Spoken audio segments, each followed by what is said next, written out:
Welcome to my channel Let's Know. আজিৰ এই ভিডিঅ'টোত আলোচনা কৰিবলৈ লৈছো পৰিৱেশ। পৰিৱেশ হৈছে দুই ধৰণৰ, প্ৰাকৃতিক পৰিৱেশ আৰু সামাজিক পৰিৱেশ। এই ভিডিঅ'টোত আলোচনা কৰিম প্ৰাকৃতিক পৰিৱেশ। প্ৰাকৃতিক পৰিৱেশৰ জৈৱিক উপাদান, অজৈৱিক উপাদান, উদ্ভিদকুল, প্ৰাণীকুলটো পিছৰ ভিডিঅ'ত আলোচনা কৰিম আৰু পৰিস্থিতি তন্ত্ৰ, খাদ্যজাল, খাদ্য শৃংখল, উপভোক্তা, উৎপাদক আৰু বিয়োজক এইখিনি বস্তু আলোচনা কৰিম। এই বিষয়সমূহৰ ওপৰত যদি আপোনাৰ ধাৰণা দুৰ্বল হৈ আছে তেন্তে এই ভিডিঅ'টোৱে নিশ্চয় কিছু হ'লেও উন্নত কৰিবলৈ সক্ষম হ'ব বুলি আশা ৰাখিছোঁ। আৰু যদি আপোনাক ভিডিঅ'টোৱে আপোনাৰ অসম টেট প্ৰিপাৰেশ্যনত সহায় কৰে তেন্তে লাইক কৰিব আৰু আপোনাৰ সকলো বন্ধুলৈ শ্বেয়াৰ কৰিবলৈ কিন্তু একেবাৰে নাপাহৰিব।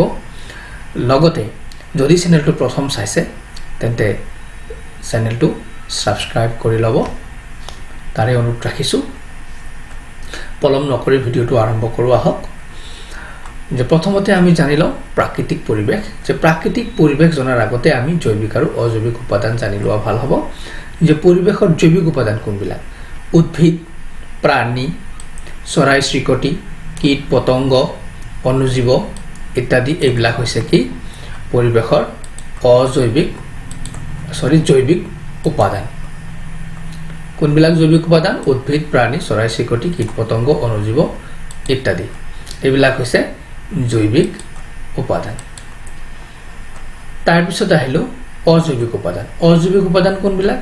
বায়ু, পানী, মাটি, নৈ, জান জুৰি, পৰ্বত, পাহাৰ ইত্যাদি এইবিলাক হৈছে অজৈৱিক উপাদান। এতিয়া প্ৰাকৃতিক পৰিৱেশ কি?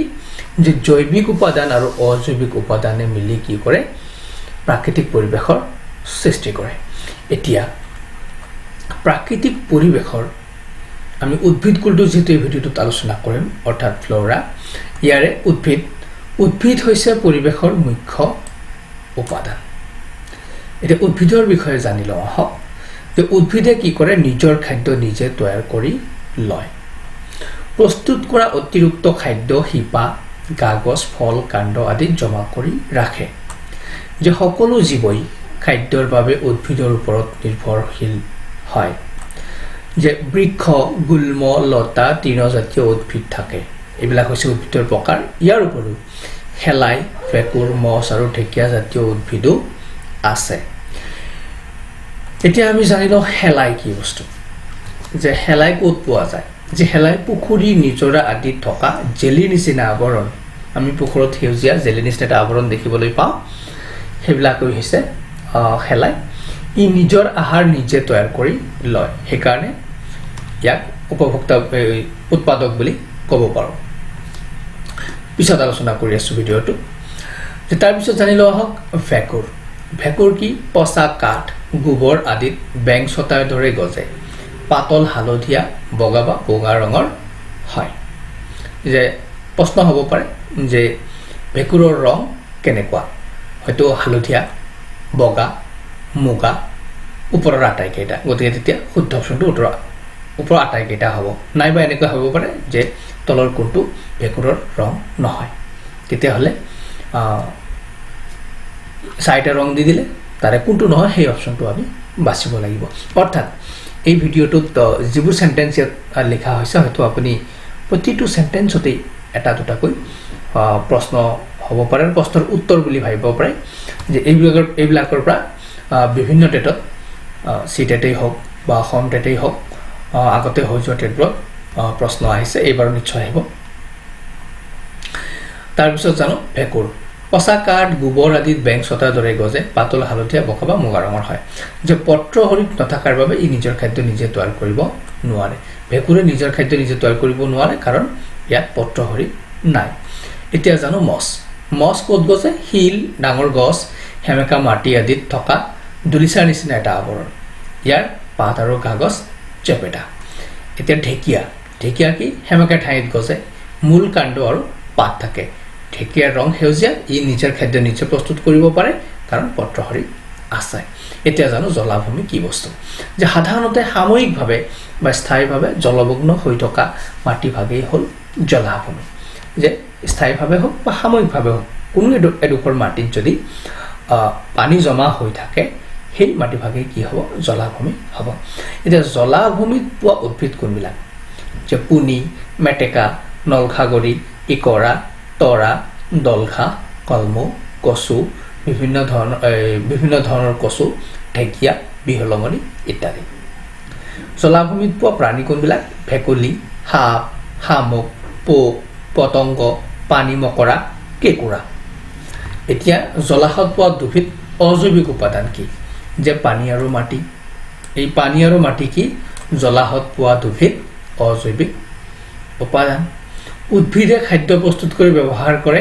কোনবিধ গেছ কাৰ্বন ডাই অক্সাইড উদ্ভিদে খাদ্য প্ৰস্তুত কৰোঁতে কাৰ্বন ডাই অক্সাইড গেছ ব্যৱহাৰ কৰে প্ৰশ্ন হ'ব পাৰে উদ্ভিদে খাদ্য প্ৰস্তুত কৰোঁতে কি গেছ ব্যৱহাৰ কৰে চাৰিটাকে অপশ্যন দিয়া থাকিলে তাৰ শুদ্ধ অপশ্যনটো হ'ব কাৰ্বন ডাই অক্সাইড সেইদৰে উদ্ভিদে খাদ্য প্ৰস্তুত কৰা প্ৰক্ৰিয়াটোক সালোক সংশ্লেষণ বোলে উদ্ভিদে খাদ্য প্ৰস্তুত কৰা প্ৰক্ৰিয়াটোক কি বুলি কোৱা হয় সালোক সংশ্লেষণ বুলি কোৱা হয় উদ্ভিদে খাদ্য প্ৰস্তুত কৰোঁতে অজৈৱিক উপাদান ব্যৱহাৰ কৰে উদ্ভিদে খাদ্য প্ৰস্তুত কৰোঁতে কি ব্যৱহাৰ কৰে অজৈৱিক উপাদান কোনবিলাক বায়ু পানী মাটি সৌৰ শক্তি ব্যৱহাৰ কৰে জৈৱিক আৰু অজৈৱিক উপাদানৰ পৰস্পৰ নিৰ্ভৰশীলতাই পৰিস্থিতিতন্ত্ৰ গঠন কৰে কি জৈৱিক উপাদান উদ্ভিদ প্ৰাণী কীট পতংগ অণুজীৱ ইত্যাদি অজৈৱিক উপাদান বায়ু পানী মাটি এই জৈৱিক আৰু অজৈৱিক উপাদানৰ পৰস্পৰৰ যিটো নিৰ্ভৰশীলতা এই নিৰ্ভৰশীলতাকে কি বুলি কয় পৰিস্থিতিতন্ত্ৰ বুলি কোৱা হয় এতিয়া পৰিৱেশত যেতিয়া এটা প্ৰাণী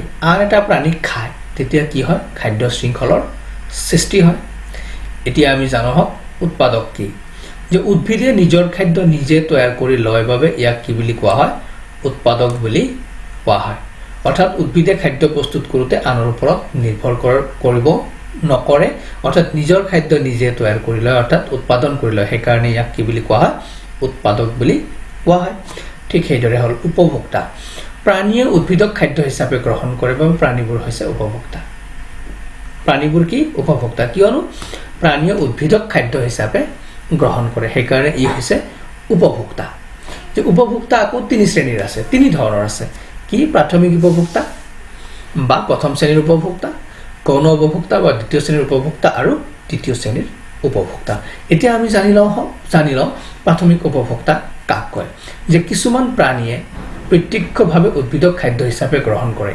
এনেবোৰ প্ৰাণীয়ে হৈছে প্ৰাথমিক উপভোক্তা বা প্ৰথম শ্ৰেণীৰ উপভোক্তা যে কিছুমান প্ৰাণী কি কৰে প্ৰত্যক্ষভাৱে উদ্ভিদক খাদ্য হিচাপে গ্ৰহণ কৰে সেইবোৰ হৈছে প্ৰাথমিক উপভোক্তা বা প্ৰথম শ্ৰেণীৰ উপভোক্তা যেনে গৰু মহ ছাগলী হৰিণা শহাপহু ইত্যাদি এইবিলাক কি প্ৰাথমিক উপভোক্তা এইবাৰ আহিছোঁ গৌণ উপভোক্তা গৌণ উপভোক্তা কোনবিলাক যে কিছুমান প্ৰাণীয়ে প্ৰাথমিক উপভোক্তাক খাদ্য হিচাপে গ্ৰহণ কৰে অৰ্থাৎ গৰু মহ ছাগলী হৰিণা আদি কি খাদ্য হিচাপে গ্ৰহণ কৰে সেইবোৰেই হৈছে গৌণ উপভোক্তা বা দ্বিতীয় শ্ৰেণীৰ উপভোক্তা গৌণ উপভোক্তা বা দ্বিতীয় শ্ৰেণীৰ উপভোক্তা উদাহৰণ হৈছে বাঘ সিংহ শিয়াল আদি এতিয়া আমি জানো হওক পুখুৰীৰ পৰিস্থিতিতন্ত্ৰ যে পুখুৰীৰ পৰিস্থিতিতন্ত্ৰত উৎপাদক কোন শেলাই মেটেকা ভেট পানীত গজা ঘাঁহ এইবিলাক হৈছে প্ৰথম শ্ৰেণীৰ এইবিলাক হৈছে উৎপাদক অৰ্থাৎ ই নিজৰ খাদ্য নিজে তৈয়াৰ কৰে আনৰ ওপৰত নিৰ্ভৰ নকৰে এতিয়া প্ৰাথমিক উপভোক্তা কোন হ'ব পুখুৰীৰ পৰিস্থিতিতন্ত্ৰত